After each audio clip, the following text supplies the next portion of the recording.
terribly sorry that I did not put a video out yesterday. Water's over here. But I was hungover to a level that I haven't been hungover in a long time. I don't really drink anymore.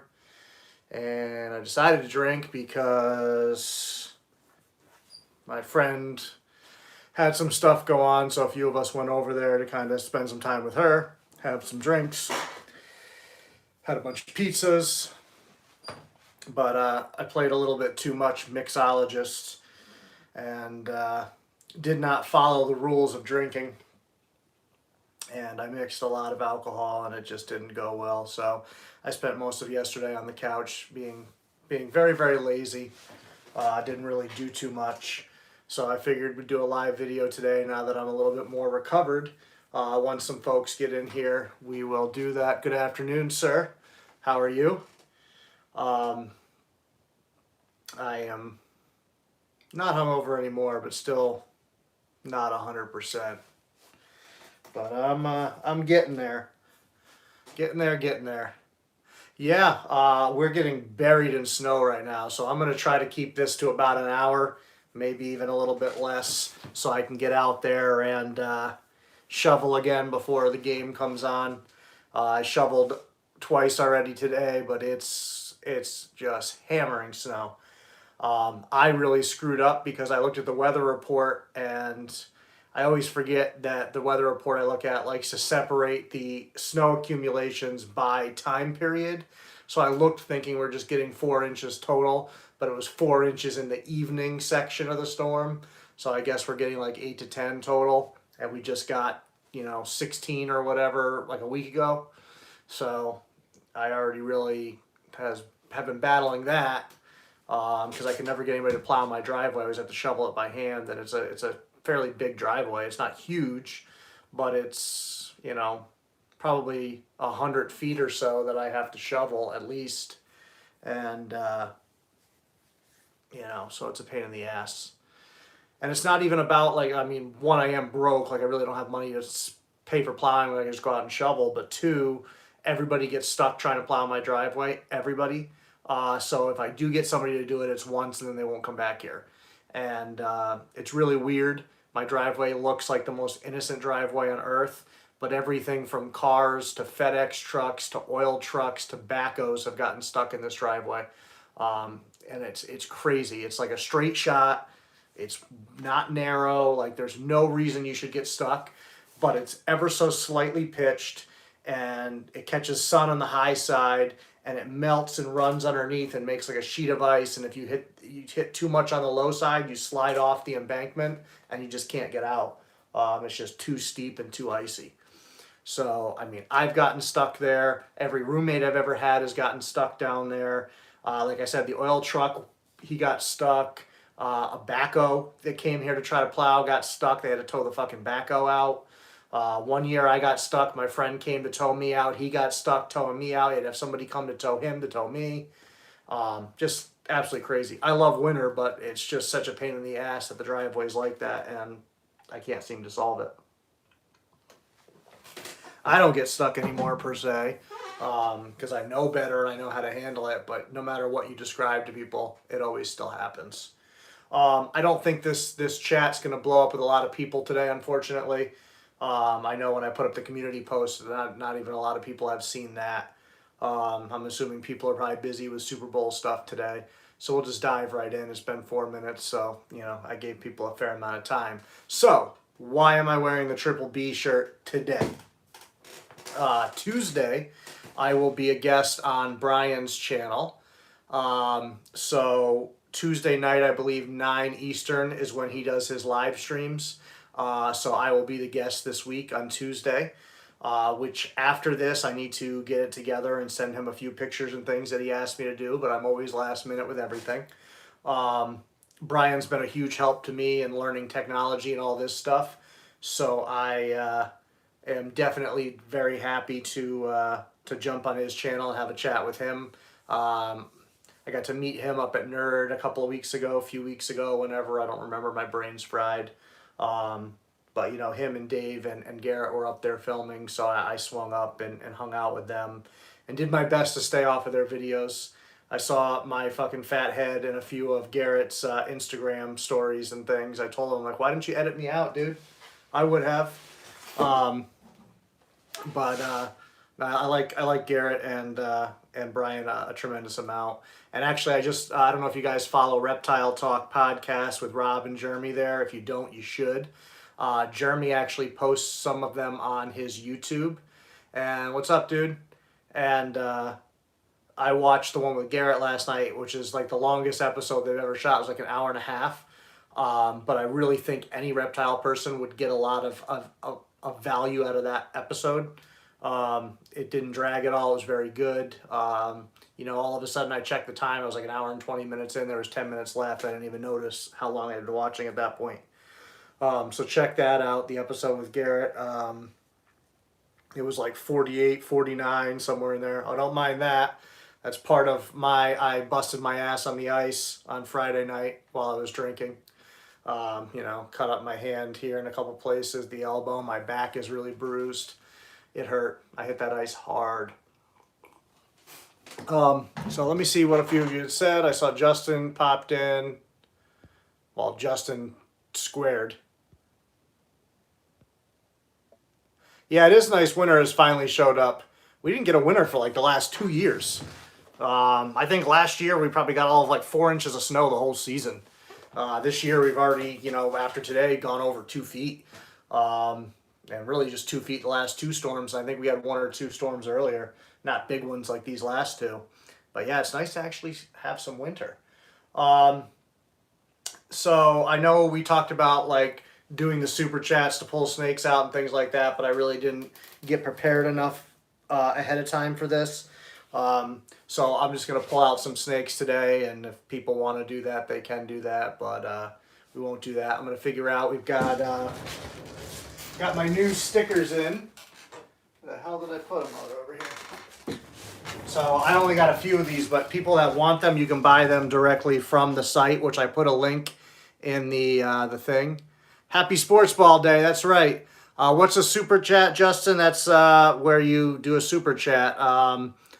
You go on and you pay $2, $5, $10, $20, whatever the amount is. It highlights your chat. So just trying to encourage people to do those more to help support the channel. So it's one of those things where if, what I wanted to do is make a list of available snakes to have in the description. I'd love to be able to just say, hey, pick a random snake and do it. But like today I have 8 pairs of snakes paired up. So I'm not going to touch those 16 animals off the top. Then, stuff like Sambuca and Electra just ate, Big Red just ate. So I'm not going to pull them out. Or let's say this snake down here, I got to move these 3 bins, and 2 of these bins have snakes paired up in it. So I don't want to move that unless I absolutely have to. So there's just situations that go on where I can't just run around and grab any snake at any time, given what's going on. But these are the stickers. They're the Ron Burgundy ones there. You can get them in whatever size. I just picked a random size. I forget what these are. I want to say like 4x2 or something. But you can buy those from that link there to the store. Hey, what's up? And like I said, we'll give a few away at some point on this live stream. You can buy those to the store. You can buy shirts. You can buy pillows. You can get pillowcases. There's all kinds of shit on there. Coasters, which I ordered some coasters. Those cost me quite a bit. Not quite a bit, but quite a bit to just give away when you're poor. So I'll probably end up giving those away on like the members only section or something. I'm probably just going to give away 1 set. I might keep 1 set for myself. Yeah, I'm not selling them directly. Everything goes direct from that link. I don't have any stock to sell or anything. So that's, if you want to buy them, you just buy them right through the link. They ship them right to you. That's how I bought my own shirt and everything else. So rich people are able to buy shirts and things in advance, but you have to put up like $1,000 to do that, and I don't have $1,000. I don't have $100, so there's no way that I'm doing that right now. But that's how that works.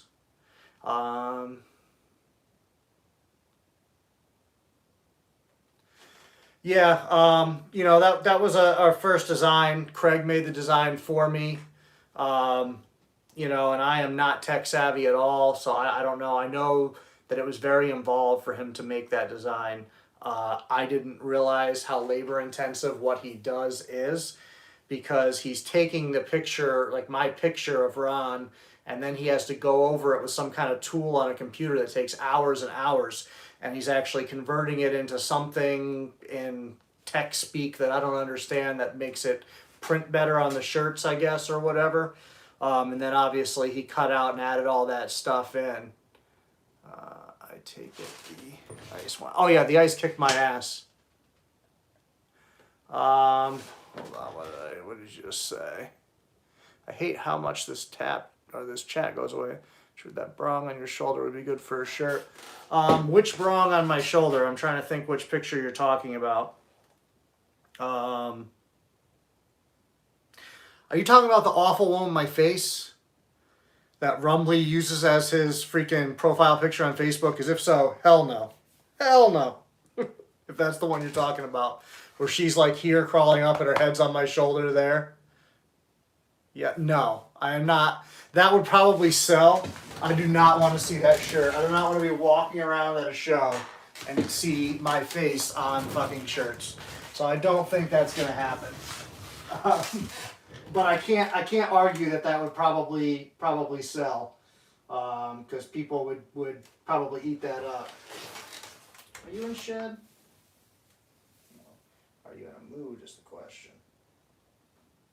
I know, it's a tough life, but let the people see you on. Get my T-positive ivory male out here. Just got to be careful because he gets really defensive sometimes. He's a very, very nervous guy, which is partially my fault. I really haven't put the work in to fix that. So you can see he's in a posture right now where he's able to defend himself. So if I were to reach in on him right now towards his head or get too close, he would take a swing. So I've just got to work with him at some point and kind of just get him to be more comfortable. You can see the rapid tongue flicks, the kind of unsettled nature of him right now. So I've got to work with him and get him to feel more comfortable. And part of the problem is he's in moss. He really likes the moss, him and his sister both. And I've really never worked them off of that. And I just kind of let them stay in their own space. And I just take them out to clean, really. So what I have to do is just have more positive experiences with him. Few minutes like this, make sure it goes well, get him back into his cage where he's comfortable, and just let him know that he can be safe outside of that. But you can see much different than most of my snakes that I take out. The way he's tongue flicking right now, he's not settled. He's not super scared, but he's not really okay with the situation. So just wanted to let you guys see him. And we'll stick him back. That way we have a nice little short positive experience. And, he learns that he doesn't have to be so afraid of things. So short and sweet. Everybody always worries about handling. You don't have to pound it into them.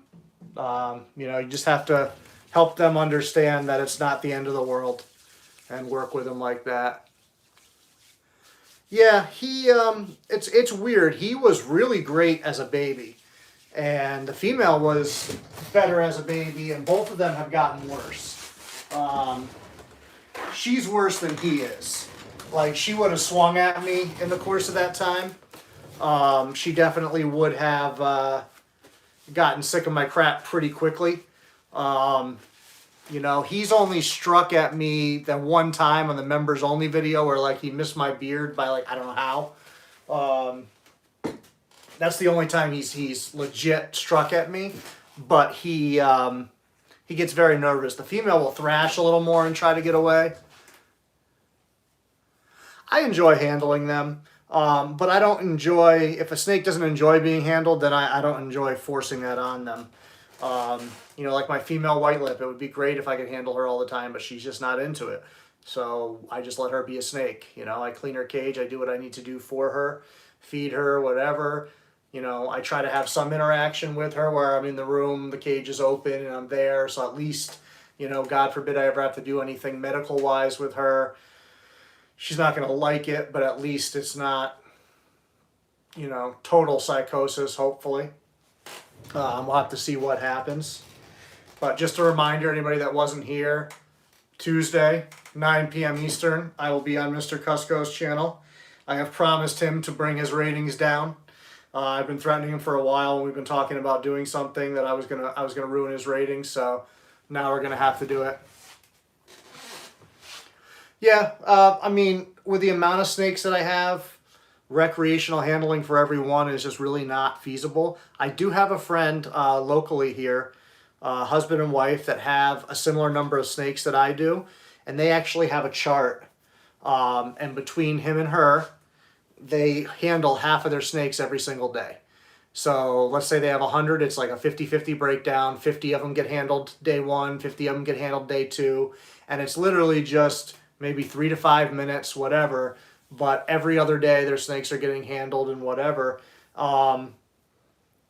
I feel like maybe that's a little much, but it seems to work for them. Their animals are healthy, very calm. I've been over there. You can pick any one of them up. They're all chill and cool and whatever else. So they must figure it out. Yeah, some definitely do take longer, and some never ever get to a state of like complete and total trust.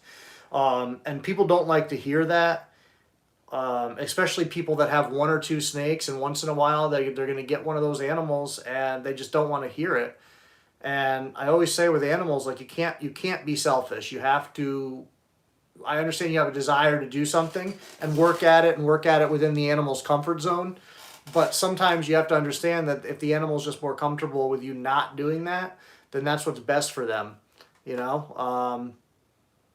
I don't know what to tell people sometimes, because you'll see people just go crazy. Right now there's a person that's been frustrating some people with a white lip python. Everybody loves white lips when they see them. Everybody wants white lips when they see them. But 95% of the people that think they want a white lip don't want a white lip. Even when they're great, they're sketchy, and when they're not great, they're, I don't want to say dangerous, but I guess they can be. They're super accurate strikers. They're super fast. They can turn on a dime. Something can set them off like that. They can be good, and then all of a sudden something moves wrong, or something freaks them out. And it's not like, with like a berm or something where you get bit, they bite, whatever. White lips will bite you 7 times before you realize what's happening. Like, it's just a different animal in every sense of the word. But this person's getting one. It's not eating because the setup is terrible. People have tried to help with the setup, and they're not really listening. And then they're also worried about taming the snake right now. And it's like, listen, like, taming the snake is not your first concern. Your first concern is getting that animal to eat. It's not eating for you. And in order to get it to eat, you need to fix your husbandry to make the animal comfortable enough to eat. They're high-strung, and people just don't seem to understand what high-strung means. It's not just like, oh, they'll bite you handling. It means they're so much more nervous in their cage. They're so much more nervous about everything that goes on around them. So the more you can make them feel secure and good at home base, the better success you have with them. Like my female hates my guts, but she's not uncomfortable in her cage. So she might get irritated when I come into the room, but she's rarely hiding. She basically only hides like after a meal when she's in shed. And that's about it. Other than that, she's usually out and about, or she'll sit with her body in her hide and her head out so she can pay attention to what's going on. Where, she feels like she can get into a secure space if she needs to quickly, but she still wants to know everything that's going on around her. My male's out a lot more. Well, I shouldn't say a lot more, but he's much less apt to hide than she is. He will hide and shed after meals, not always. It depends on the size of the meal. Lately, I've been giving him a lot of birds, so it's a fairly lightweight meal, so he usually just basks for a little bit, and that's about it. He's out and about waiting for more food. He loves to sit on top of his hide, which he's done in a tub, in a cage. That's never changed. He definitely likes to be up high. The female, I've noticed when I try to go in and work with her a little bit, if she gets really nervous, she actually will go on top of her hide too, but she doesn't just sit there normally. So I think sometimes she does still, whatever, default to fleeing up, which might be something that's common with their behavior in the wild. That might be where they seek safety. I don't know enough about white lips in the wild. You know, I don't think there's an incredible amount of research that's been done. How about white lip bites themselves? So I have never been bitten by my white lips. The male's never tried. The female has tried a lot. The female is the snake here. If I had to pick every snake here, she's probably the last animal that I own that I want to get bit by, so I don't put myself in a position to get bit by her. You know, at least not very often.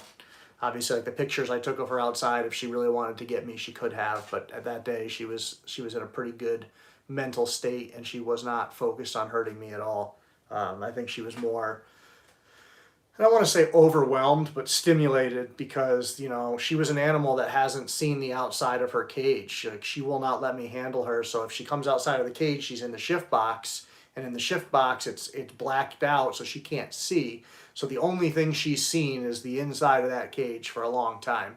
So bringing her out to the outdoors was like a huge, just smells and sights and so much to take in that I don't think she was focused on me at all, which can go either way with animals. It can overwhelm them and make them incredibly defensive, or sometimes with defensive animals, they actually get less defensive because now they're focused on everything else and they're not streamlined to you are the threat and whatever. So I can't really explain the science of what's going on in their head with that, but I've seen it with a couple of really, really defensive animals that just, it goes away when they're out into a new place. And then you have animals like my male olive python that I could sit here through this whole thing with. He could be crawling on my face, my shoulders. He's great. You bring him outside and he's a jerk, massive jerk. I could put him down on the snake room floor, whatever. It's just something about he gets outside, he gets into that natural UV, into that natural smells, and he just turns into a whole nother animal, and he'll actually pursue me, come after me. Like, it's crazy. And then my female olive is more touch and go inside, and she's fantastic outside. When she's outside, I can pretty much touch her, do anything I want with her, and she's never given me a wrong look or anything out there. She definitely bit me inside, which is usually more of a food response than anything, but it's just interesting to note. I had a ring python many, many years ago, but I had it before I really knew enough about care, and I think it kind of essentially dehydrated even though it had water. I just think humidity and things like that just weren't right. You know, this is going back to like 2004. So I saw it, it was cool, I bought it, and I don't really think I did right by it ultimately. Someone says male bloods tend to be redder as adults. Yeah, I definitely heard of that. And I think the way you'll notice that is breeding. Like I've talked to Matt before, Minatola, and Minatola likes to pick his holdbacks before he sexes. So he doesn't sex his snakes, he goes through and he picks the ones that he thinks is the nicest, and he ends up male heavy quite often in both species. Excuse me one second, I'm about to sneeze. Excuse me. So there is something to be said for that. You know, Ron Burgundy and his sister, when I kept them back, he was always the nicer of the two, although at this point the jury's out whether he's still a male, so maybe he'll disprove that theory. He's paired up right now with my big T positive girl, but they're not doing anything. But yeah, I mean, I don't know. You see it in a lot of species of animal where the males are more attractive and more colorful in order to attract a mate. I don't know. I don't think we know enough to say that factors into snakes or not, whether they even notice that kind of stuff or whatever. But maybe that's a hint that they do. If the males are tending to be more vibrant and more nice looking, then maybe that is something to do with that we just don't understand yet. You know, I guess we'd have to sit there and look at a data pool over the course of years, but I know a lot of breeders that feel that way. And I know picking holdbacks, it happens a lot where you're like, oh my God, if this snake was just a female, I would keep it. But, you know, I have so many males and, you know, whatever else that happens. Pretty much every year that I breed, there's males that I sell that I'm like, fuck, man, if this was just a female, I would keep it. But, you know, you can only have so many males.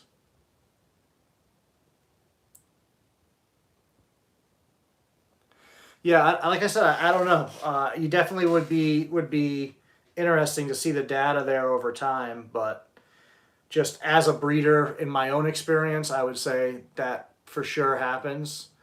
What looks nice is subjective, certainly to us, but I would imagine to animals is there's a more streamlined thing. I don't know if subjectivity would be the same, because a lot of what's attractive to us has to do with our upbringing, has to do with, you know, what we've seen in positive light versus negative light, whatever it is. There's a lot of that goes into it.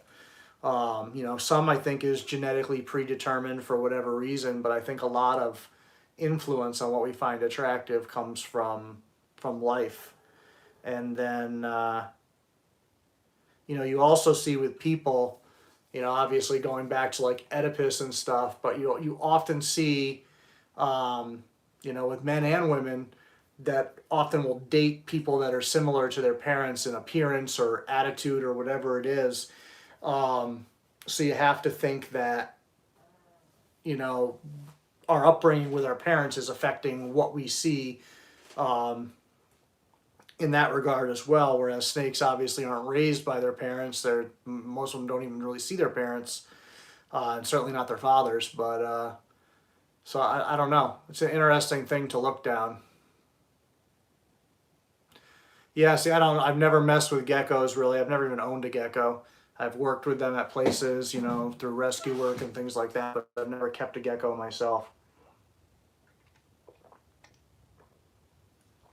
Excuse me. Let's pull some snakes out here. So, like I said, we're not going to strong arm anybody into the super chats, as nice as it would be to do that, but we'll pull, I want to grab Astra and Voodoo Queen for sure. They both just shed fresh and they look awesome. Your little guy, let me see where your little guy's at. He's over here somewhere. That's not him. I think he's in here. Yeah.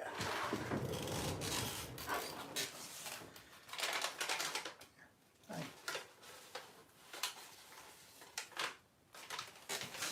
Oh, I'm shaking. I'm shaking. That's him right there, Mike.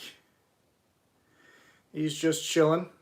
You can see totally different tongue flicks with him than what we saw with, you know, the T-positive Ivory. Much slower, much calmer. You know, obviously I don't handle him a ton or anything, but he handles it pretty well. He, what did I feed him last time? I think he just had a rat the last time, but he'll eat whatever. He's not picky at all. He does like to hide under his paper. It's going to be a long wait. You only have, what, like 2 months left, give or take? You'll be all right. But yeah, no, he's doing great. Like I said, obviously he's not a mean guy or anything. He's watching me right now, though. But I really love his tail and all that's going on down there. And you can't really pick up much of the gray there, but you can see it going down his dorsal a little bit. I think he's going to be a really cool looking guy. You know, I like the side pattern on him too. It's really busy and kind of trippy in a sense.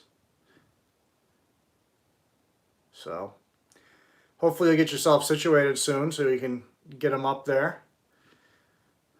Drive him up and he can hang out with you. And get ready for your girls someday, whatever direction you decide to go with that. I can't believe he didn't sell for as long as he did either. Not just because of how awesome he looks, but I've never gone to bat so much for a snake. Like, hey, you know, like here's a situation. If this is a female, I would just keep it. And I had a bunch of people that were like, yeah, I definitely want him, and nobody came through. And I'm like, dude, this guy's awesome. You know, I mean, look at that dorsal stripe there. Look at that. It's cool. Right, dude? So yeah, I was very surprised that he didn't sell right away. He's a snake that I figured would have gone like crazy. This is a super chat. You teaching Justin? There you go, Justin. Now you've seen one if you're still here. Borneos are for smart people. Borneos are a tough sell. And I have more Borneos than anything else because once you start keeping them and seeing them in person and getting used to them, they're so variable and so polygenic that you get so many nice looks. It's like, how do you not... Me as well. Oh man. But yeah, I don't know how you could get into short tails and not be into Borneos. They just so variable. I mean, the siblings to this guy are all over the place. You know, you have ones that look like yellows and oranges and cool colors like that and trippy patterns. And then you have like the super dark side swipe girl. Then you have that male that I love that's just super crazy. That I don't even know what he is. He's wrapping himself. He's choking himself out. Don't kink shame. As long as he doesn't pull a David Carradine, you know, we're not going to let him suspend himself. But yeah, no, I don't understand how people don't get into it. And I think part of it is they don't photograph particularly well, which can be said for a lot of snakes. Part of it is people haven't had the exposure to them in person. You know, you go to a show, you see 100,000 ball pythons, you see a bunch of retics and berms and all these things. There's not a lot of Borneos typically at shows. And then on top of that, you have the genetics, which are more complicated, and people just want everything to be cut and dry. They don't want to have to like learn anything or whatever. So they just want like, this is albino, this is, you know, whatever, cut and dry and be done with it. And Borneos just kind of throw that all out the window for the most part. Some stuff works as you would expect, but not all of it. But yeah, no, he's a pretty cool little dude. You're gonna fall, man.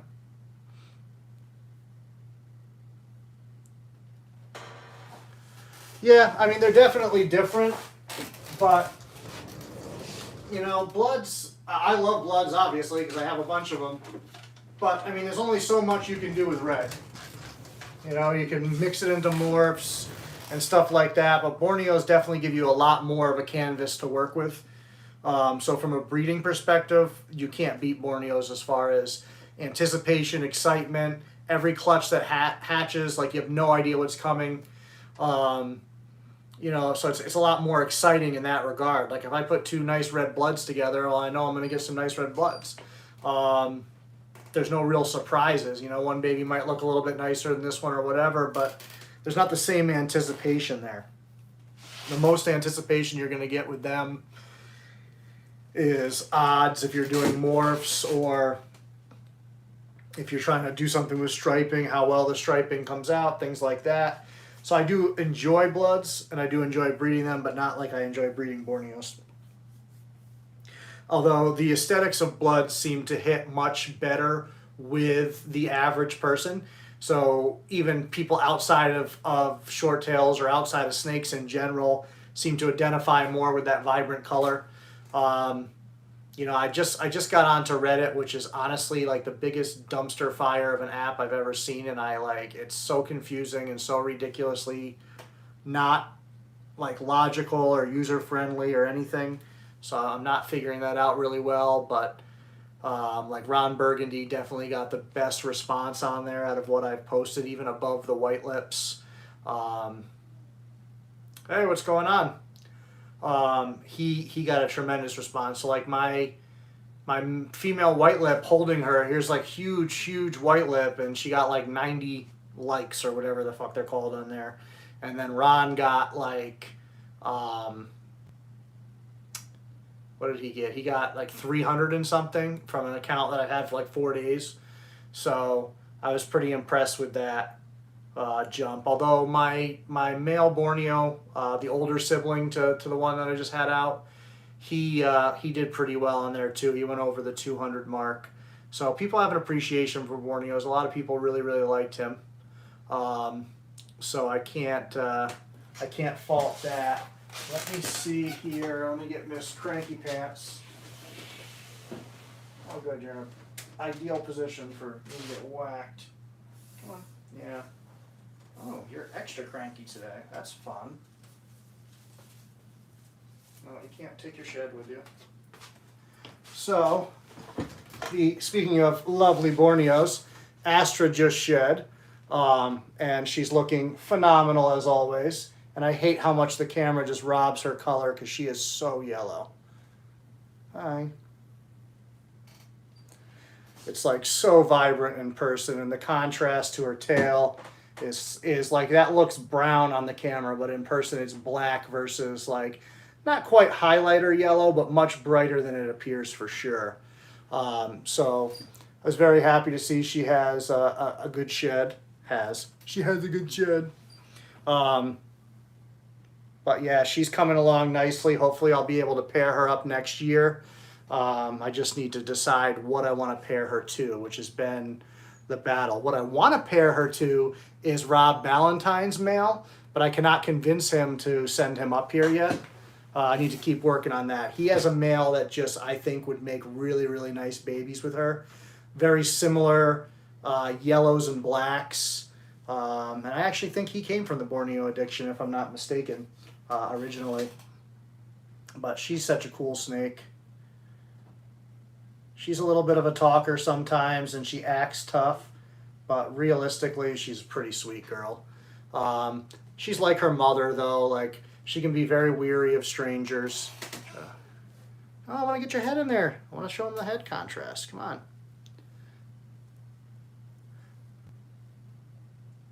Yeah, yeah. The one people try to buy every time he posts it. Which, you know, if I could afford it, I would buy it too, but he doesn't want to sell it anyway. You're not cooperating with the video. I'm trying to get, you can see her head and neck there. Whatever way you want them to go, they won't do it. But she's got great contrast on her neck.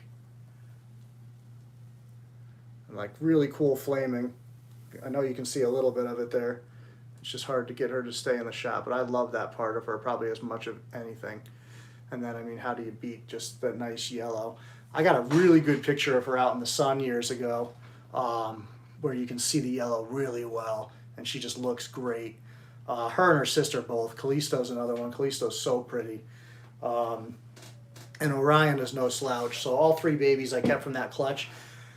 I definitely feel like I made the right choices on holdbacks. I've seen the other babies that I sold from that clutch, and they're super nice, but I do think that I kept the nicest three. At least from what I've seen. You know, sometimes you decide between one snake and another and you see the other one, you're like, I made the wrong choice. I haven't felt that way with these guys. All three of them are just absolutely spectacular. I love the melty white sides. What are you doing? Yeah, you got to go up above. There you go. So, I mean, she just can't be beat as far as I'm concerned. She's definitely one of my favorites. There you go. You can see that contrast a little bit better right there. But, you know, everybody's just like, oh, Borneos are brown. And it's like, dude, there's like 7 colors on this snake. And she's not even like my most diverse color-wise, you know? So people just don't get it, I guess. I don't know what else to say. She'd make a cool mustache, though, you know? We'll see. I might pull her out when I do Cusco's thing there. Thank you for the luck. I'm not sure what the luck is for, but I'll take it. I'll take luck anytime. Go ahead. Go ahead. Sanitize the old hands up here, but yeah, Astra. I don't know what I'm gonna do with her as far as males go. I could put her to that little male with the gray, but I kind of want to keep that gray stuff separate onto Lilith's side of things for a while until I figure out what it does. You know, in a perfect world, I need a male that looks like that because Electra has the nice side color, which is her mother. That's where it comes from. And Electra just ate, so I can't pull her out. But she has that side color. She's been on the channel before, so if you guys watch the Meet the Collection on her, you can see Electra. I don't think she was super fired up the day that I shot, but you get a general idea that she's very similar to Astra in the side colors. She's not a side swipe though, so you don't see it as as prevalently because, you know, Astra has that whole clear side. But yeah, so if Astra was a male, then Astra would just go back to her mother and that would be perfect. Every baby that I get like that, always female. Always. I cannot hatch a male that's like that. So the other male that I had been thinking about running to her, but I ultimately decided not to, was the ocelot male that I sold to Jeremy. I was thinking about maybe putting him to her because he had a lot of high yellows and things that I thought might mesh well. Then I have a striped male from Matt that's just like Philly Herp stripe line. I don't think he's from any of the ocelot stuff or anything like that. He's a male that I might run to her at some point because he's got some cool funky colors going on. So we'll see what happens. You know, maybe I come across something at some point, or, you know, maybe Rob starts, you know, negotiating with me or something to get that male up here for her. Because that would be ultimately what I would love to do. Well, if I can convince him to do that, is do that pairing. Because I think the babies would come out spectacular. And of course with Borneos, you totally get something you don't expect. So it could go a whole nother direction and, you know, not be anything like what you're expecting it to be. But I would like to have that opportunity and try. You know, I paired a bunch of snakes last night, but I didn't get up to do it until like 2 a.m. and the storm started at like 8 a.m.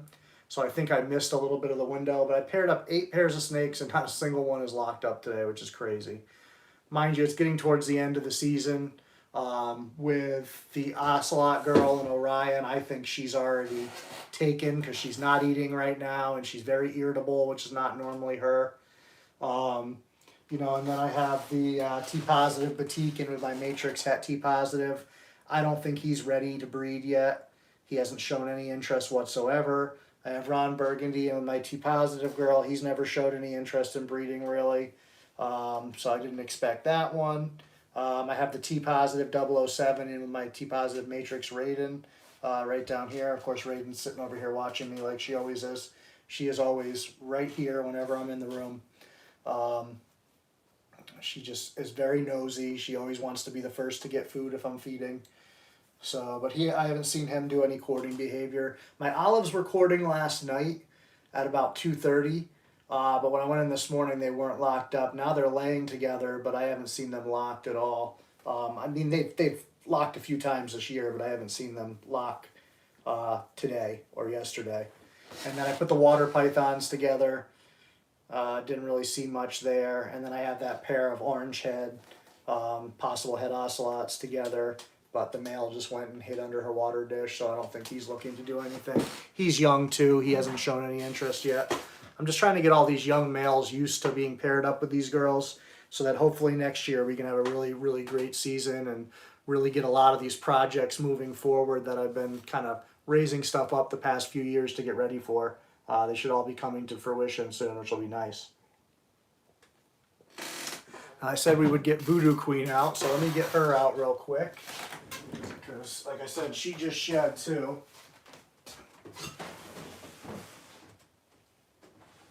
Pain in the ass to get this bin out over here.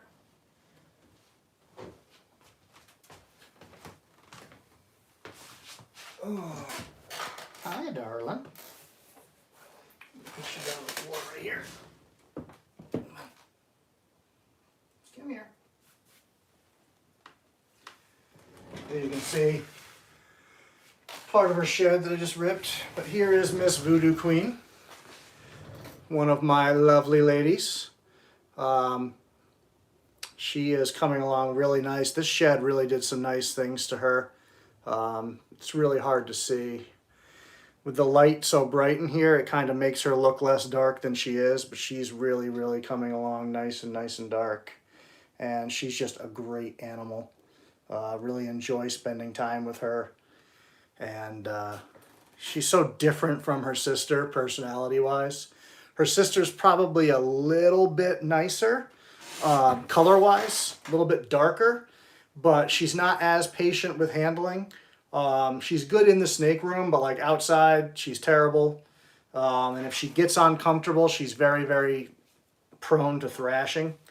But yeah, Voodoo Queen is just, she's really a great girl. Since she was a baby, she's been doing educational programs since she was a hatchling. Like, she's just always been good with everybody in every situation. Don't mind me scratching my bald head. But she's come to do shows with me, and like she'll sleep right on the table. I don't have to put her in anything. She'll just sit there and sleep, or she'll sleep in my lap. So I really, really enjoy spending time with her. She's definitely something I'm hoping to have ready to go for next year. She's got age now, and she's from smaller adults, so I don't think she's going to get huge, but I do think she'll put on a little bit more size. So hopefully we can get her moved up into an adult enclosure this season, and then that way she'll be ready to go. How old is she? Voodoo Queen hatched in 2016. So she's definitely old enough, but she's just not huge. But Incognito was not very big, and Tux was not very big. And then Midnight Rider's really small, the male. He's from a different line. He's from Jackson and Pitch, but Jackson and Pitch are both small too. Sambuca's really the only big Curtis that I have. She's a good size. She's over 5 feet. Every other Curtis that I had was under the 5 foot mark. Excuse me. So Sambuca is definitely the exception within my collection. But I think a lot of these guys stay, 3.5 to 4.5 feet. I think that's pretty common. They're definitely the smallest of the three. If I put her next to like my big female T positive, it's not even close. As long as her and Ron aren't locked up, I think I'll definitely drag her out for Brian's thing on Tuesday, because everybody loves that snake. Everybody loves to see her. So it'll be interesting to see. Yeah, Jade does look big from what I see when you post her, because she looks like she's like adult size. She looks bigger than even like Amina or Black Magic, and they're a year older than she is. So we'll see, right, darling? Got a little piece of shed on your head there. Let me get that. Hold on. It's not stuck shed. It was just like literally a piece. But yeah, no, I love the contrast, and then the really white belly to the dark black. You can still see her pattern in the light pretty well. So maybe another few sheds that might go away a little bit more. She might be done. You never know. I'm happy where she's at though, and I mean she has a really, really dark head. So I definitely have no complaints about her. And I think going to Midnight Rider, I think they'll make some nice babies. I'm curious to see how his babies from Incognito raise up as time goes on and they have some sheds, and see how they darken. I think they're going to be a lot like him and take a longer time. Yeah, so 11 pounds I think is definitely heavier than Voodoo Queen is. I would have to weigh her, but I would bet she's 7 or 8 pounds if I had to just take a stab at it. Yeah, she's got to be, because Incognito, when I had to take Incognito to the vet, she was only like 10 or 11 pounds, and Incognito's a 2008. So, she was 12 years old at the time. So, like I said, they're just a small line. But I have no complaints. I mean, Incognito is just a beautiful animal. She still is. But I do miss having her here. But I know Kara is definitely really, really happy to have her home. So that worked out well in that regard. So her and Tux, she's happy both to have them. They've been doing well. I think Tux might even be breeding for her. Not to Incognito. Incognito's got this year off. Yeah, no, I'm not saying she is fat. I'm just saying these ones are just really small. I don't remember. Well, Jade came from, I believe, Lon's line, if I'm not mistaken. And I don't know an incredible amount about Lon's as far as like size goes and stuff like that. Like, I don't know how big Jed is. I don't know how big his girls are. So it's definitely possible that they're just a bigger line, because I think Jade is from that. I might be wrong. I'm just trying to think back from conversations with April, but I know she had some stuff from Jet.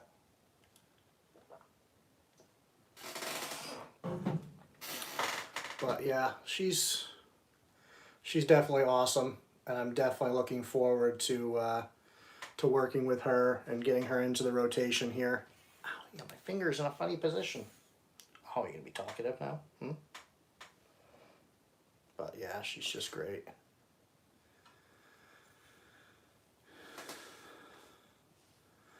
No problem. Glad to see he's eating for you. I have one here that just does not want to switch to frozen. If I could beat a snake, I would, because it's frustrating. I've never had a snake beat me before with frozen thawed, but he's or it might be a she. I don't even remember now. But stubborn, stubborn, stubborn. Just wants live and live and live. So I'm gonna have to start throwing the book at that one soon. It's weird, especially for short tails, because short tails don't care. Like they just eat anything. It's so weird to me to see people have like feeding problems with short tails in general, because they just don't care. Especially Sumatrans, like forget it. Sumatrans will eat anything. If I could throw an old shoe in her cage, I think she would eat it. But for snakes that are like psychotic about food, so laid back. She's not crazy, crazy psychotic. Amina and Black Magic are ape shit about food, but so is Sambuca. Sambuca is like batshit crazy when it comes to feeding. So I think she passes that down to her offspring, because they are just wild. Like, don't get me wrong, Voodoo Queen and Morticia are very food motivated. They'll come out for food.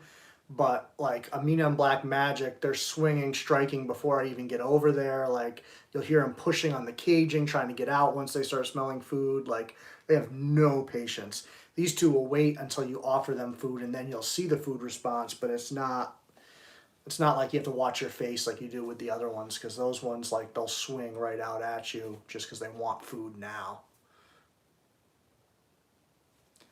Yeah, he does. Um, and actually, it's possible that Jade came from him, now that I think about it, too. It could have been from him instead. But if so, his stuff is very similar to Kara's, because the animals he has come from like Hartwig line, VPI lines, and then, you know, some of Kara's lines as well. But but yeah, no, there's some decent Sumatrans out there for sure. There's just not enough of them. That's the biggest problem. Yeah, no, they can definitely strike.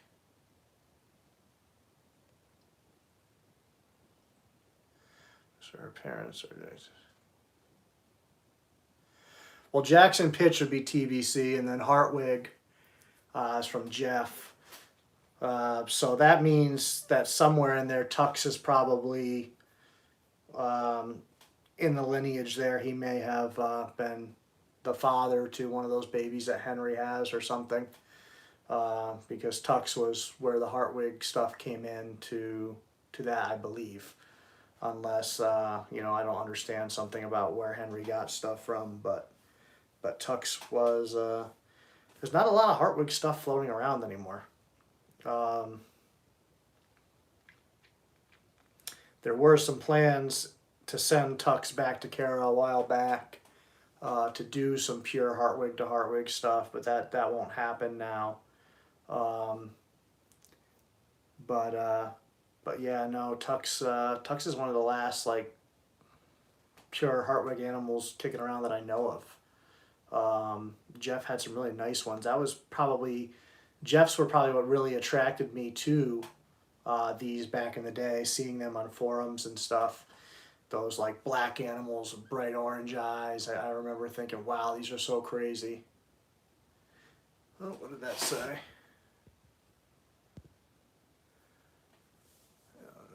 These questions have a little higher metabolism. I've never really paid attention, to be honest. Uh, I don't know. I don't keep a lot of feeding records, so I don't necessarily notice trends as much. Especially because I'm not feeding by the calendar. I'm feeding by how I feel about the animal and when they need to eat. So I would probably have to pay attention to that a little more and see, what's going on. I don't take any notes at all. I haven't written anything down snake related in a long time. Nothing. Um, I haven't written down feeding. I don't write down sheds. The only sheds I pay attention to are prelay sheds. And then I'll write on my calendar when a snake has a prelay shed. I'll write like an expected date, or when I put eggs in the incubator, I'll write what day 55 is on the calendar, so I start paying attention in case they start hatching a little early. But yeah, I don't keep any records at all, which in the long run, like, I don't think it affects my keeping so much, but I think in the long run it would be better to keep records and have those to go over data at some point, because like Eugene Bissett has ridiculous amounts of data that they're just starting to put together, and it's showing so much stuff that we didn't notice. And I'm sure there's that within my collection as well, and anybody's collection. But it's just so hard to keep track of everything. I used to and write it down, but it's time consuming to write it. And then when you're going to write it, you can't find your notebook, or you can't find this.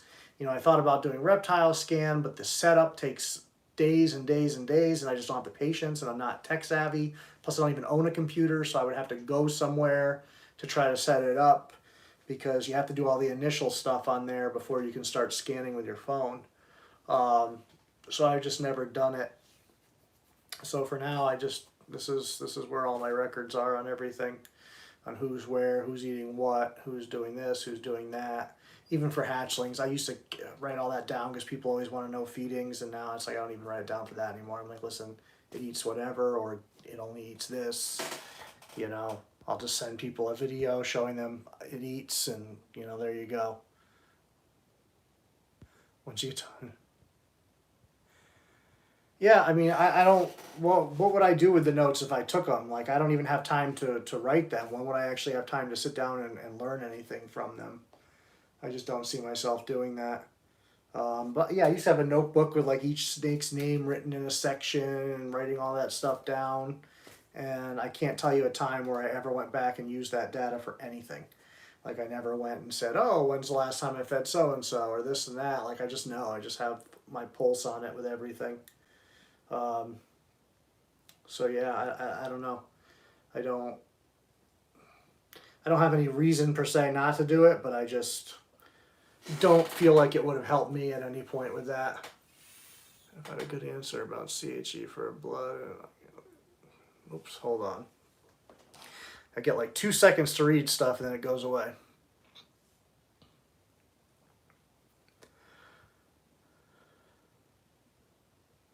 Yeah, there's definitely a reverse bell curve there. I definitely agree with that. So I'm not really understanding the question there. What are you looking for an answer to as far as the CHE goes? I'm trying to find a good answer about CHE for blood in an unregulated temp room. I know it dries a bit, but I'm in South Florida. So, I mean, whatever you're using shouldn't be unregulated. So if you're using a CHE, you should have it on a thermostat so that you're able to control the temperature in there.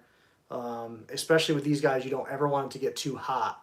So if that's not regulated by a thermostat and you get a hot day where the room gets warm and then that's going and not nonstop, you know, best case, you're going to probably donate some blood. Worst case, it's going to kill your animal from stress. So I would definitely make sure you have that thing on a good thermostat too. Don't cheap out on those.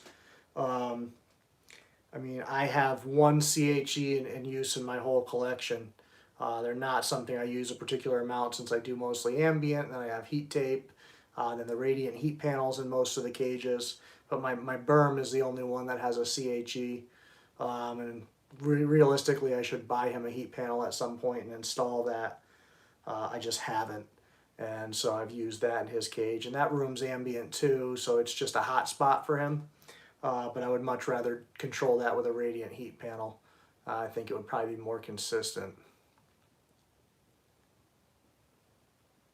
Yeah, he's in a vision cage, but still you can install those radiant heat panels right to the vision cages too. I have that in with my olive female. She's in a vision with a radiant heat panel. I use like space heater type things for the rooms. You know, I've heard mixed things about them. It works for me. Just got to be careful and thermostat stuff and make sure everything's safe. But yeah, so that's what I use for the ambient for the most part. And each room's set a little bit different. The room with the Australian stuff, obviously I need them to get cool at night. So I have the temperature in the room turned down in there right now. Well, it's actually up a little bit today because I'm noticing it's not bouncing back as high during the day as I want it. I want that disparity bigger. So during the day I kick it up a few degrees in the room and then turn it down a few degrees at night so that they can drop back to where I want them. Yeah, definitely. I mean, they definitely dry out. Any heat source is going to dry stuff out. It doesn't matter what you use. But definitely like the CHEs and even the radiant heat panels will definitely dry some stuff out. So that's where you just have to be more mindful of how you're maintaining stuff.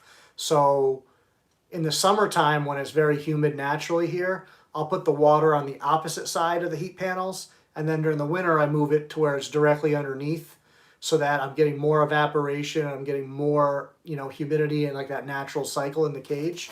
And then I'm more mindful about spraying on occasion and things like that. Just doing what you got to do to make sure the sheds are good and the animals look good and are staying hydrated. It's tough living up here because we get massive swings. Like during the summer, it can be 100% humidity. And then at times in the winter with the heat on in the house, you're looking in like the 20s or 30s. So we really run the gambit of up and down, and it can be up and down over the course of days. So it really, you have to kind of pay attention and adjust. There's not really a one size fits all, at least for me keeping here. With you down there, with it being more humid more consistently, I would think you probably have an easier time of it. But still, anytime you're using heating, you're gonna want to somehow make sure that moisture level's staying up. And you'll even notice your water dishes evaporating faster. So you got to be more on top of water changes. What are you doing? Yeah, that's my arm. Just trying to get her shed out of here while I'm in here. You can't see her, but she's like climbing up my arms and legs. You're going back. We're done. That's it for today. Yeah. Suck it up, Buttercup. Throw her back in here. It's a fucking pain in the ass getting this in here with these Christmas tree tubs. I don't have enough room. Need more space. Somebody needs to adopt me and let me move in. Come on, watch your head. Thank you. Somebody needs to adopt me and all the snakes and Phoebe and get me out of Connecticut. Hi, Ray. That's the goal there. To get to a state with better laws, and I can actually maybe start a business eventually, and just can't do that here with the way things are structured. It's too difficult, too many hurdles, too much BS. Oh, you'll adopt the snakes, but not me? That's nice. That's about right.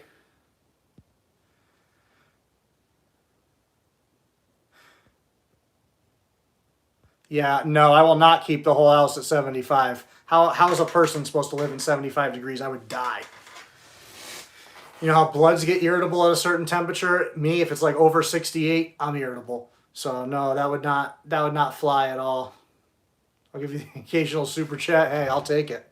Whatever I can get is going to be good for me.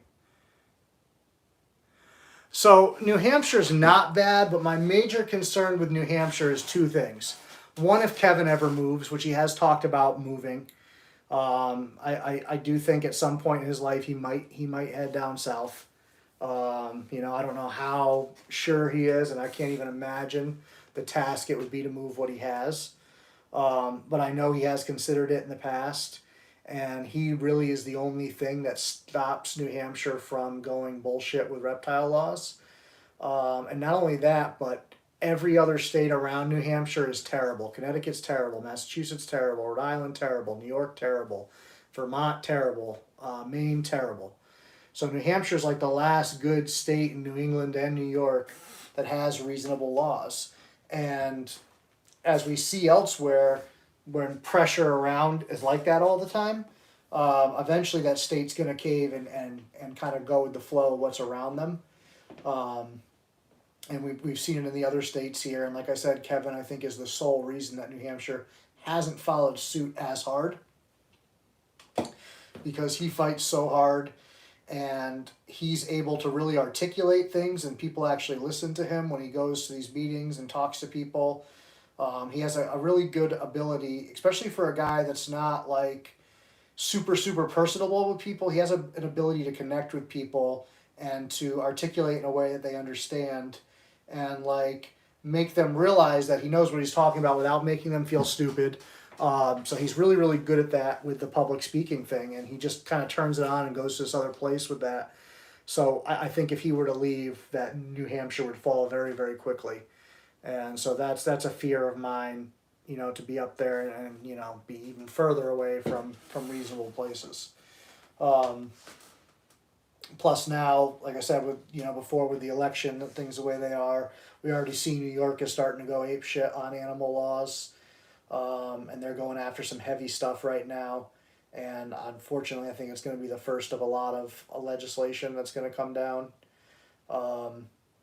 Winning USARK, winning a couple of big judgments was nice, but I think unfortunately all we've done is kind of tick off the government, and the government has endless funds to throw at this stuff. So, we can keep fighting for so long, but eventually, in the long run, can we win? I don't think so.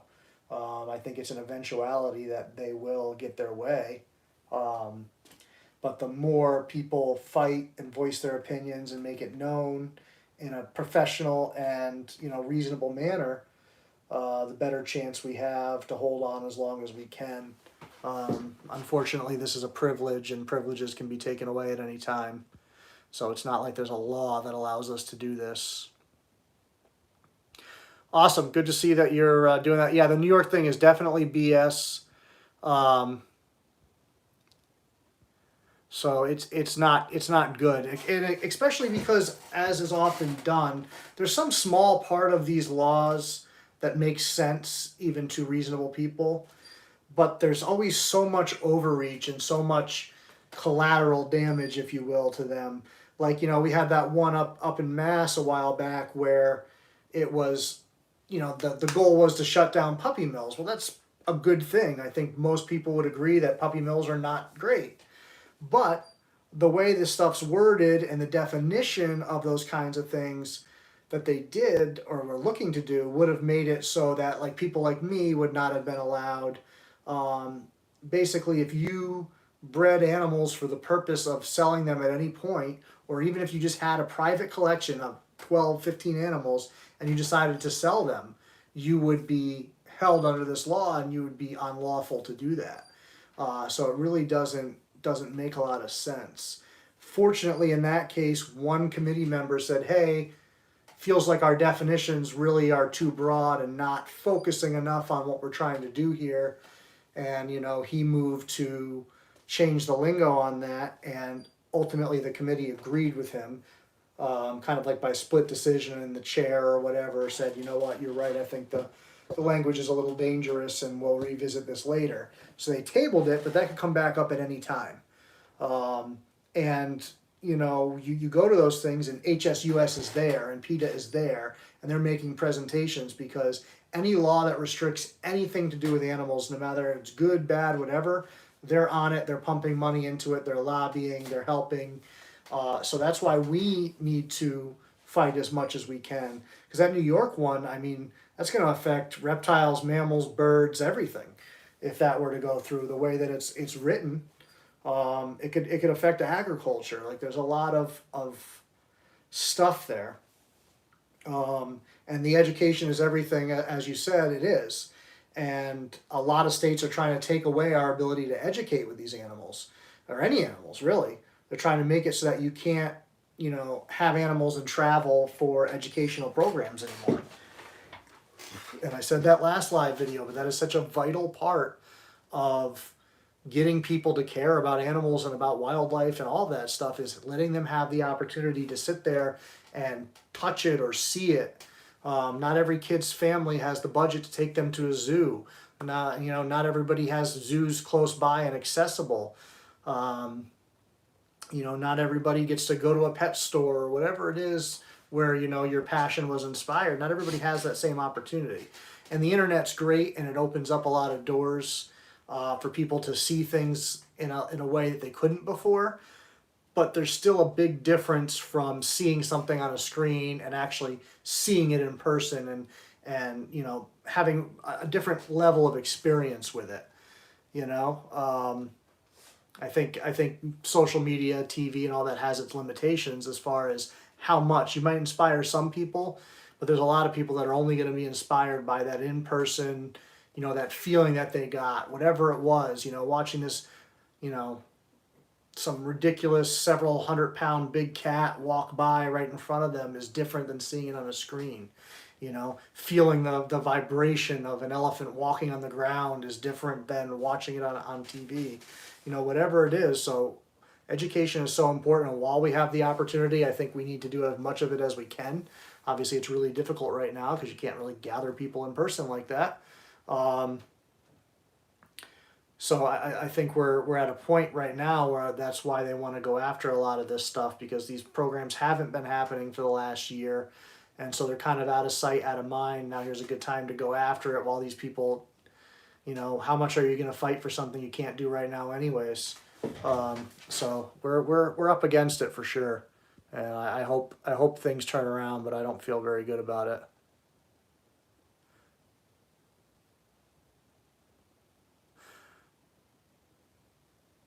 Yeah, I mean, I have no desire to live in Florida. No offense to anybody that likes Florida, but I don't even really like visiting there very much.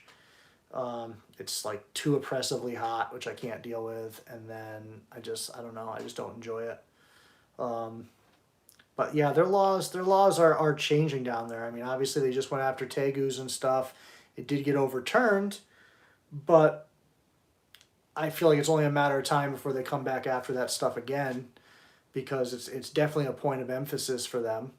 And all they need is one or two high profile cases of some tegu doing something, and they'll jump right back into it again anyway. So I think Florida is a little bit questionable right now with stuff. Then you go up, Georgia has some questionable laws, some stuff they're really lax with, other stuff they're not. Um, so for right now, like Pennsylvania, South Carolina, Texas, Wyoming, um, those are really the places I can think of off the top of my head that are really, really reptile friendly right now.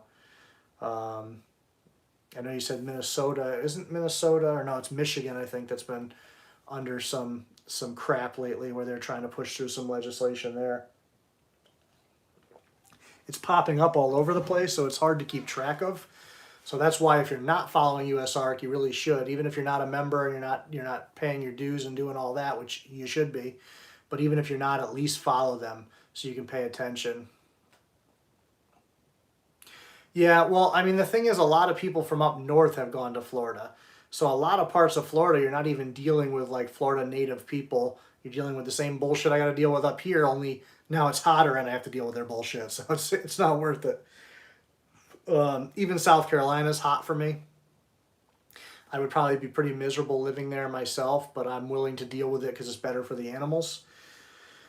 I'll just have to have really, really good AC and make sure I know somebody that's good with fixing AC, because if it goes out, I need it fixed immediately. I will die. I just do not do well in heat. I sweat a lot. Like even when I come in here and film, I have to turn the heat down in here because I would be dying if it's just on regular. Plus, I don't want it to kick on while I'm filming. It's loud and whatever else. I don't have anything available for T positives, but Kelly might still. She has some really nice T positive stuff. Country Cold Bloods. I believe she's on Instagram. I'm almost positive she is. I know she's on Facebook for sure. Kelly Thal, really, really nice lady, really, really nice animals. So if you're looking for something T positive right now, I think she certainly has them available. Nick might have some T positive stuff. Rich Crowley has really nice T positive stuff. I don't know if he has any males available right now. He's on Instagram. You can check out his Instagram. He's on Facebook. But I know he just posted on Instagram the other day some T positive stuff. So definitely those are some good places to go. I don't know who else has stuff right now. I don't think Dylan has anything available. I don't think Kara's doing much with the albino stuff anymore. Mark might, yeah. I haven't seen Mark post post much for sale lately, which I might just be missing it. But he definitely has some nice animals. And I don't know how much Mark produces of like just T positive. I feel like he's always got magpies and 007s and all kinds of real fancy smancy stuff. But I'm sure he's got to be producing some just T positive stuff too. I'm hoping that Raiden here is going to give me a clutch this year. She's really the only blood python that's bred at all. And that'll be a clutch of all different stuff, but there could be just some T positives in there. Could be T positive matrix, T positive ivory, T positive golden ivory, T positive golden eyes, T positive 007s. There's a lot of things that come out of that pairing. But I've only seen one lock and really haven't noticed much more breeding behavior, so I'm not sure that we will get anything or not. He's a young male too, so that factors in. Even if she does ovulate, will it be a good clutch? You know, remains to be seen. You know, she's in good shape right now. She's still eating very voraciously. So I'm hoping to see him lock her once or twice more, but he's just very, very shy and he's very young. So I was hoping the storm would kind of get him to go.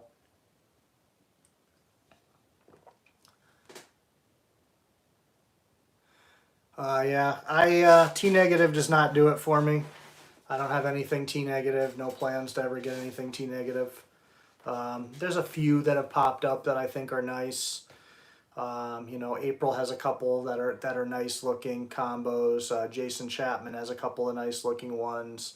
Elijah has some nice looking ones, but T negative will not ever be in my future. I don't like their heads.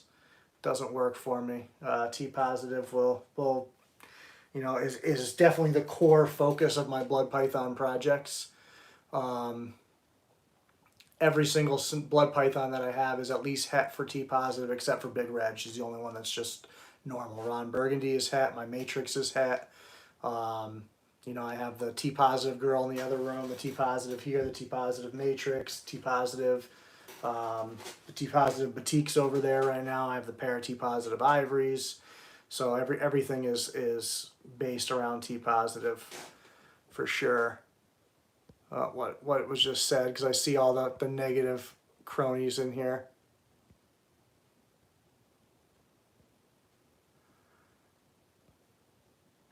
So I'm still a little confused on the karma thing. I was always under the impression that karma just is like het T negative and het T positive together. But then I'll see people post karma, het T positive, or karma. So I don't know what I missed about karma. You know, not working with the T negative stuff, sometimes I don't really know what goes on with that stuff, but I must have missed something. So there's a karma gene. Okay, I don't know. I always thought karma was when you did T positive to T negative and you got those like brighter babies. So see, goes to show you what I know. There's a lot of things that I don't pay attention to. So that's one of them. I don't really pay attention to like wrought iron.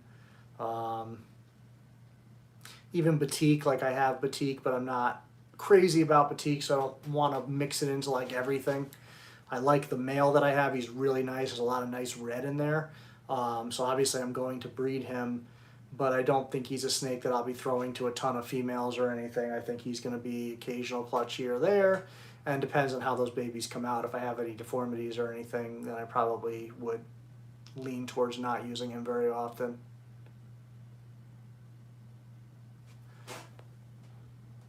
Oops, hold on. So a karma to karma produces T positive, T negative, and karma no normals. Got you. So I don't know. So you still have to be putting T positive and T negative together. So how do you get a karma that's just het for one or the other, and how do you know which one that it's het for? Is karma something that works dominantly, where if you put a karma to a normal, you're getting a karma? You know, that's what I don't know enough about it. Onto to how it pushes. All karma are het T positive and het T negative. Okay, so then why are people posting that their karma's het T positive or het T negative? Are they just stupid? Is that what's going on? Like I'm totally stupid about it, but you know, like the animals that I have, with the exception of Borneos, which are fucked up, like I can tell you what they are. I can't imagine having an animal and not knowing.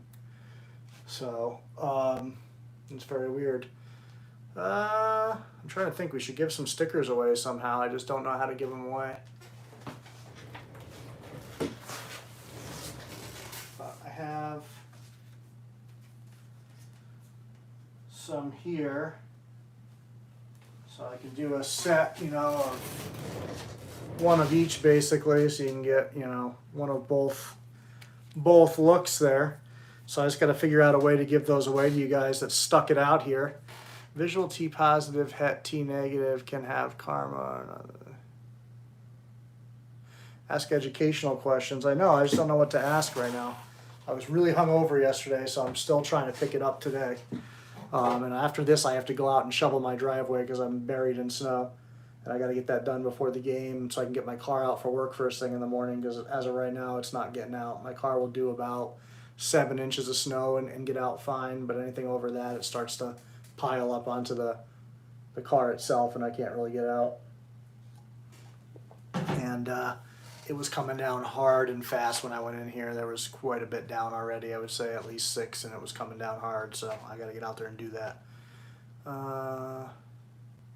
Pick an animal and go to town on questions. I don't know, man. Electra, what do you got? Got some questions? You're just like, no, give me more food, useless human. Let's see.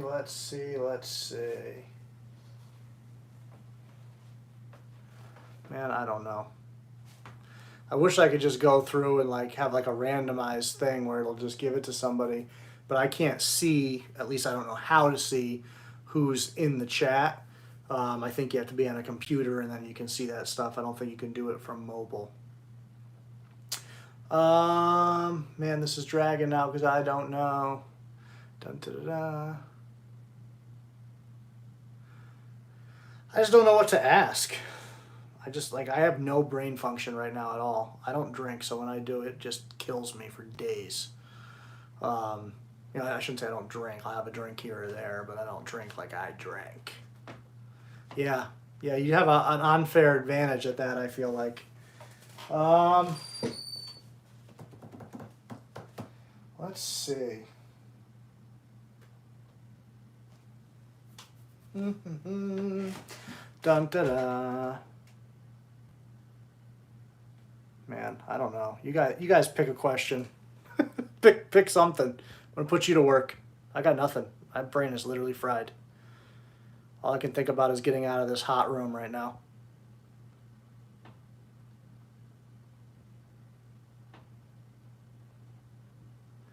Yeah, Dave, you should definitely pull a trigger on a short tail when the time is right. Everybody should have at least one. I think like at least 5, but that's just me.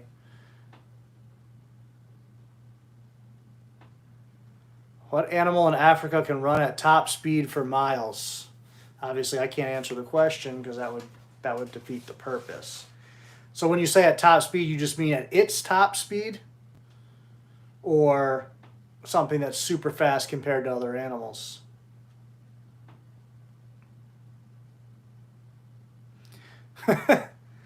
See, the marine biologist knows land animals too. But yeah, those African wild dogs can definitely move. No doubt about that. So it looks like Mike will get some more stickers. Eventually his whole house is going to be covered. And I think if they're covered with enough, that just means I own it, so I get to come there and take it over at some point. So maybe I will be coming to New Hampshire. All right, so there was a question. So now, Mike, now that you won that one, you're in the hot seat. So you got to come up with a question that somebody in here can answer. So now you're under pressure, in the pressure cooker. Your field, I expect you have something that's might be tough, but not crazy tough. Yeah, I remember seeing something a while ago too on those dogs. Those dogs are cool. If I could ever get like a wild dog, that would be that would be the one I'd go for. They're pretty badass. But I don't think I would have the heart to keep that anyway. I got mine who's wild enough. All right, Mike, come on. You're getting worse than me right now. I'm going to blame shift as much as I can. We'll do that, and then we're going to get out of here. So what do you got for a question for us? Uh-oh. Uh-oh, is it? Oh, man. See? It's not so easy. All right, here we go. What marine vertebrate can live for over 400 years? That's my nightmare. 50 years is too much. 400, good Lord.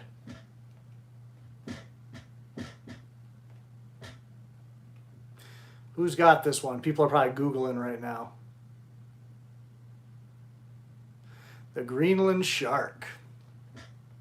Those things are pretty gnarly looking. Interesting animals that they haven't done a tremendous amount of research on. So Justin's already literally has stickers sitting in an envelope in my kitchen ready to send out. And now he's going to get more, but I already sealed the envelope, but maybe I can get it back open and get those in there. They're big fish. Yeah, for sure. Sharks are definitely on my list. Great whites specifically. I need to go swimming with great whites at some point. That is like my life dream.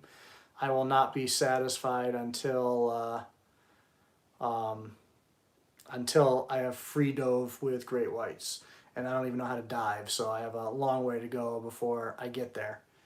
But that is something that I have to do in my life. And I will not be satisfied unless I do that. Oh, we got a super chat here. Holy crap, that's a big super chat too. Thank you. It's the most I've ever gotten. I have to do something nice. I'm going to have to send you something just for that. Hold on. Hey man, was wondering if you know of any short-tail breeders in Ontario, Canada, if you have any.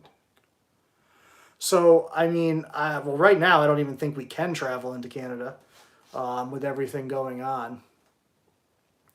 But getting animals across the border I don't think is easy at all either. I would love to be able to say, yeah, you know, I can definitely get up there, but I don't think I could because Toronto's not terribly far from me. I don't know how long of a drive it would be, but I did the Western New York show, and that was probably about a 6-hour drive, and that was pretty close to the Canadian border. I think it was within less than an hour, because Niagara Falls, I think, was only like 35 minutes from where I stayed in the hotel, because I almost drove out. I've never seen Niagara Falls, and I almost drove out to it, but I didn't. I was just tired, and I had the snakes with me and everything else. But yeah, so I know you can do it, and also I know like, you know, ship your reptiles to you and stuff. They do group shipments and things. I don't know off the top of my head people in Canada that are doing short tails. You know, Tim might know more because he's a short tail guy. And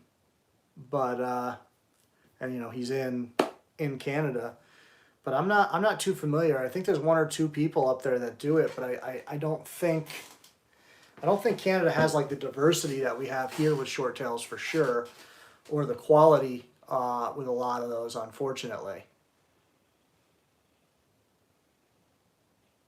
Yeah, I mean, if it was something that was feasible for me to do, would I do it? Possibly. I'm not big on vending shows in general. It takes a lot to get me to vend a show. It just makes me nervous that I can't kind of vet people as much as I'd like to. But from like you know, just like visiting standpoint, you know, if I could go there, I would certainly do it. I don't have a passport right now, so I would have to get that squared away. But my license is expired right now, so I wouldn't even be able to get a passport. But our DMV right now is by appointment only, and their only appointments are when I'm at work. So my license has been expired for like 4 months now, and I just don't have a way to get there. Plus, I just don't have the money right now really to throw at that. So I need to do that first, and then get a passport, and then, you know, we need to be able to travel again. Oh, there we go.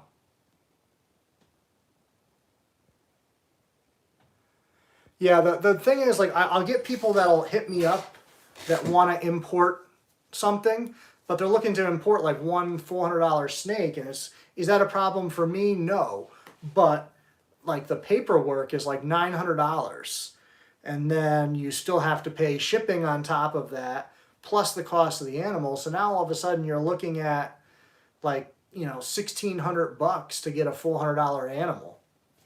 So it just doesn't make sense.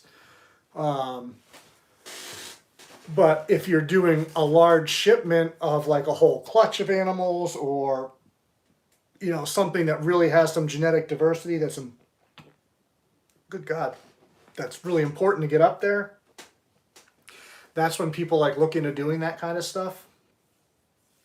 But it's definitely not worth it for your, you know, typical like pet quality snake, or even one snake quite often. Unless you were bringing up, like, say, a pied Burmese python or something, where there's you know, you're gonna have a big market for something that nobody else has. You know, even if it was something like with the Sumatran shorttails, I could see that, because I have like super high quality stuff. There's a few people here that have high quality stuff, so to get those kind of high quality animals up there to start, you know, a breeding project with, that would be like a worthwhile thing. Even if you're spending a significant amount of money, now you've got lineage that you can work off of for generations. So it's worth it on something like that. But like, you know, some of the Borneos that I just had available, I don't think it would make sense to do that. I don't think.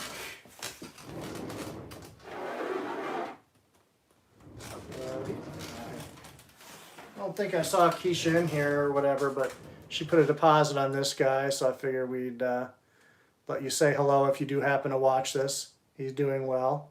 Obviously, he's super excited. So you can just tell. He's like, yeah, this is awesome. So he's doing really awesome.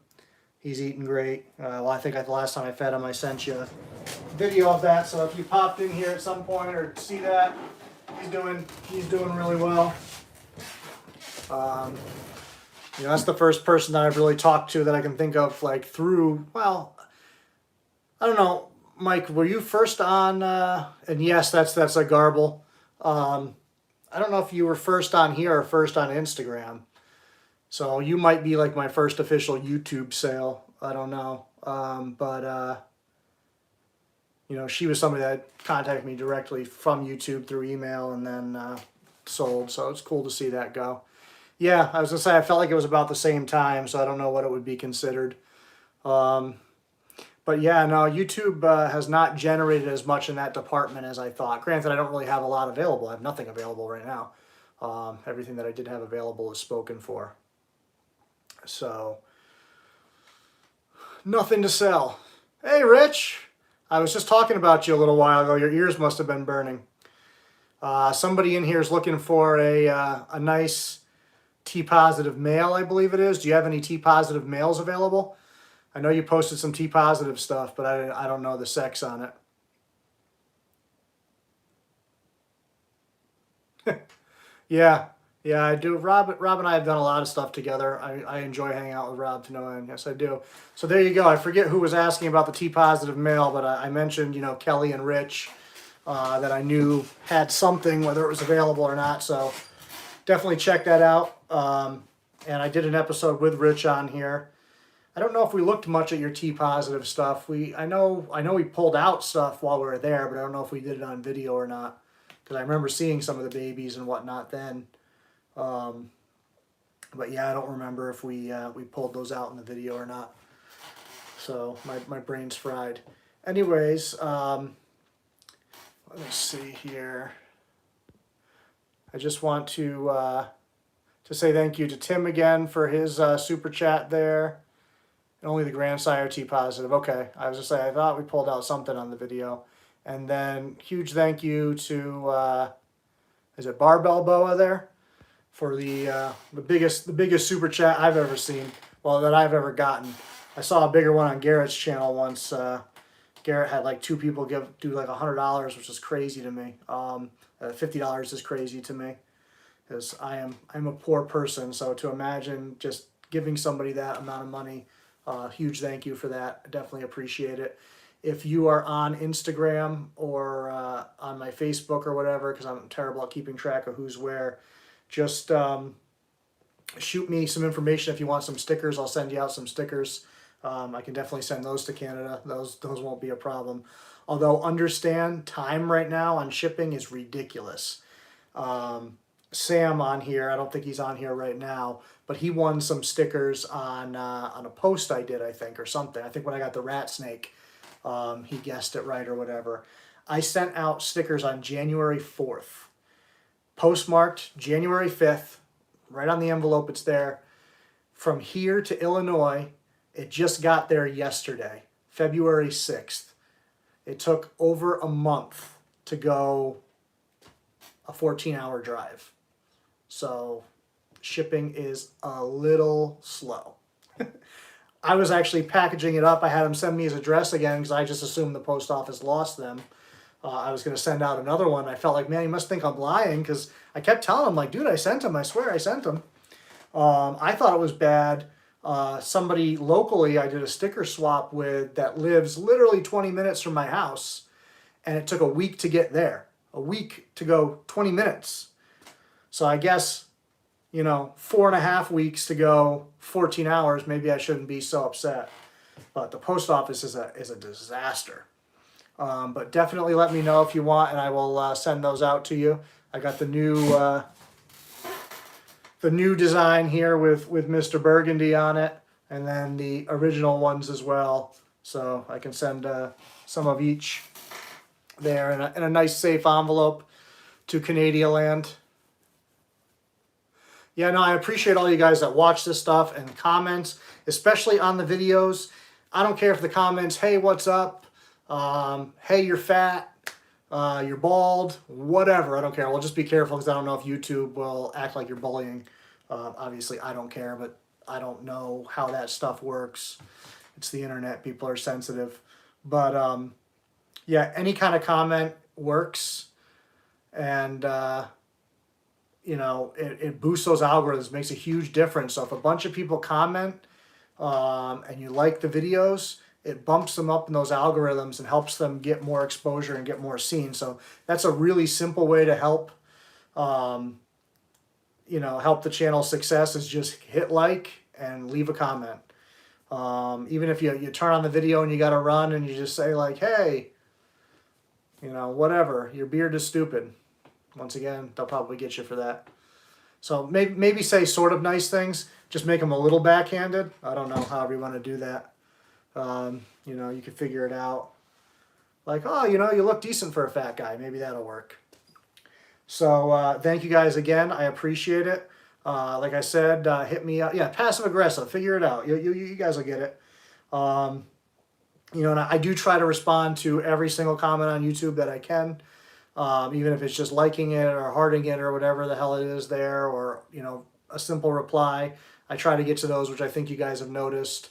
I just feel like you guys are taking the time to comment. Least I can do is acknowledge it. So if you see that I don't heart or like a comment and I respond, that means like I really want to smack that person, but I'm trying to be nice. Where somebody would be like, oh man, chonk. Like, I'll just say, hey, thanks for the comment, but really I want to be like, don't ever fucking call my snake chonk again.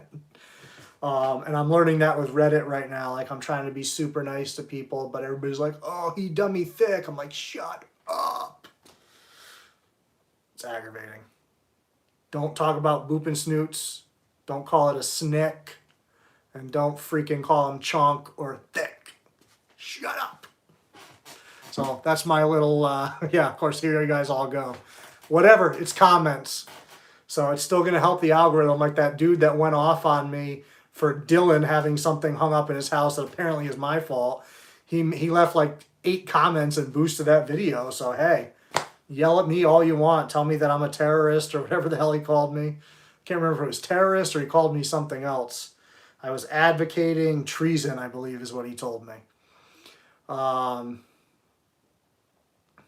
I will only refer to shorties as dummy thick in the privacy of my own home. That's fine. What happens in Canada stays in Canada. Yeah, I mean, I guess I was just listening to the Reptile Talk podcast, like I was saying. They were talking about how reptile owners and their snakes resemble each other. So I guess it makes sense that I have fat snakes because I'm fat.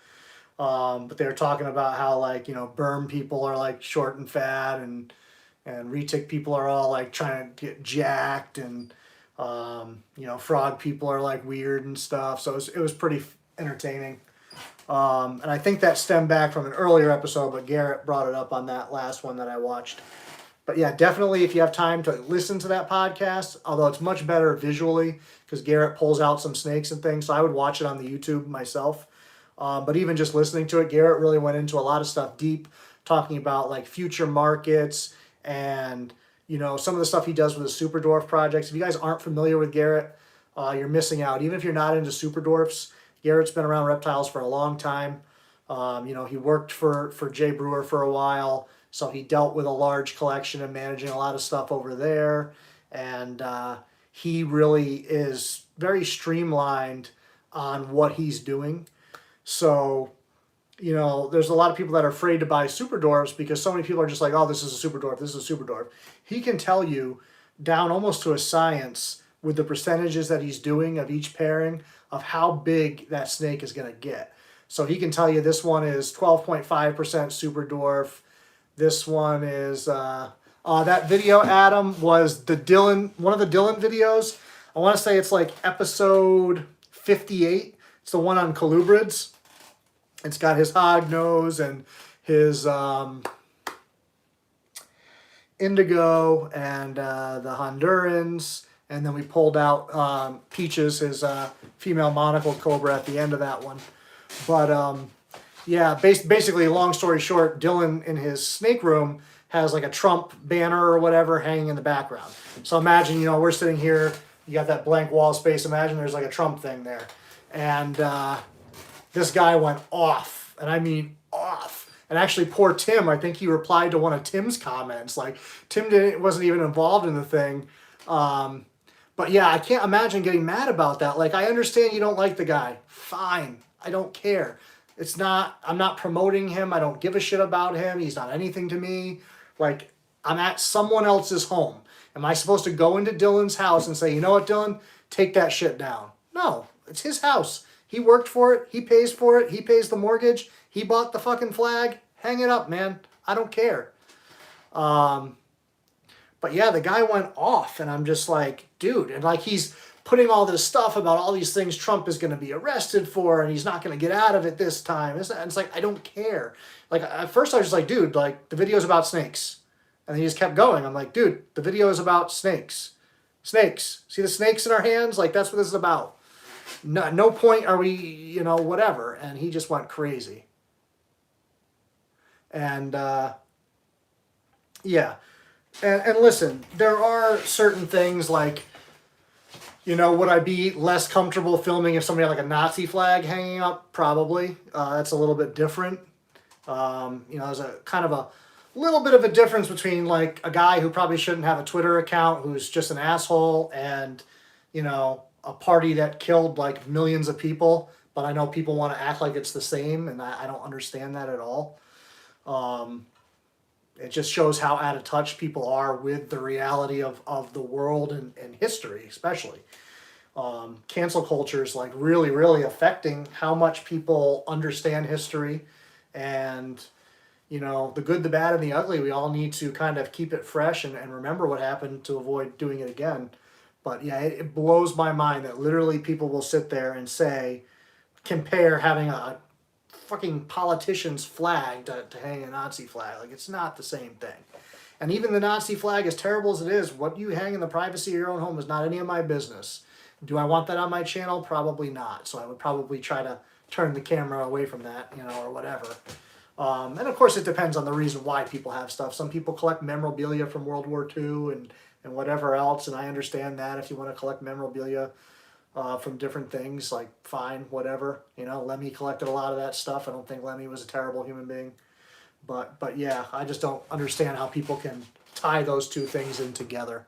It just doesn't compute for me. More bridges, fewer moats. Yeah, and that's something that drives me nuts about people in general, is everybody wants to look at what divides instead of what brings us together. Like, we're on a snake video, we're all obviously there for the love of the snakes, let's focus on that.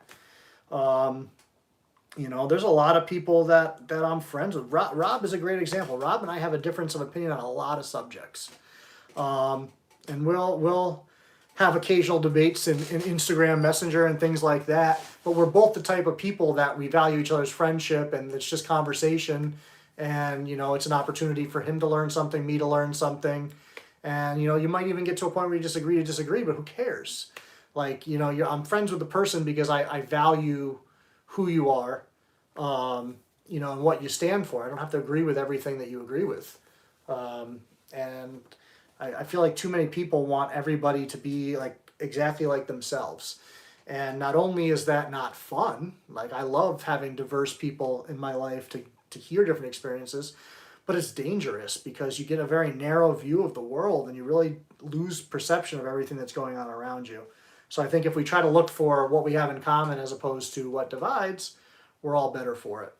You know, and like I said, it doesn't mean you're going to agree with everything everybody says, but you can hear them out and you can say, hey, I understand that's your opinion. I respect that's your opinion. I don't agree with it. Doesn't affect our friendship. You know? And there are lines to that. If you're sitting there advocating for like pedophiles, then no, we're not gonna agree to disagree on that one. That's like, I gotta get away. I gotta go over here. Or if you're like a person that's collecting Nazi memorabilia because you think killing Jews is good, like that's a problem too. Definitely an issue. You know, so there are lines, but I think people look to create more lines than they should. You know, you have a handful in life of, you know, things, and the rest you have to kind of learn to agree to disagree and learn to go along and get along. And, you know, you should never feel like you can't express your opinion, but you have to understand that just because you have an opinion doesn't mean that someone else has to value it. They might not. That's life. So let me go because I need to shovel and I want to watch the game tonight. So you guys, I appreciate you being here. Thank you again to everybody. And Super Bowl party. Oh, here we go. The coronavirus information flashing through on my phone. Super Bowl parties could ignite the coronavirus. Everything could ignite the coronavirus, you know. We get it. Anyhow, we will see you guys later. So much for a shorter stream. I didn't go quite 2 hours. I'm gonna end enough. But yeah, I definitely was trying to go for an hour. But hopefully you guys enjoyed seeing Astra and Voodoo Queen after their shed. And some of the babies and whatnot. Had a good conversation. Thank you for Keith, is it? These names flash so quick and then they're gone. Tom Brady for the win. Ugh. I don't even know who I'm going for at this point. I'm probably leaning Chiefs, to be honest. See you, Rich. And whoever that was, make sure you get in touch with Rich or Kelly or whatever and find yourself a nice T positive. Because they definitely have some nice stuff over there with some good lineage behind it. So we will see you guys. Thank you. Sorry about not having a video out yesterday. I will, don't forget, Tuesday with Cusco. I'm going to bring his ratings down, lowest they've ever been. And then Wednesday we'll get some kind of video going for Meet the Collection. We'll see you guys. Justin, I'm going to ignore that comment. I'm out.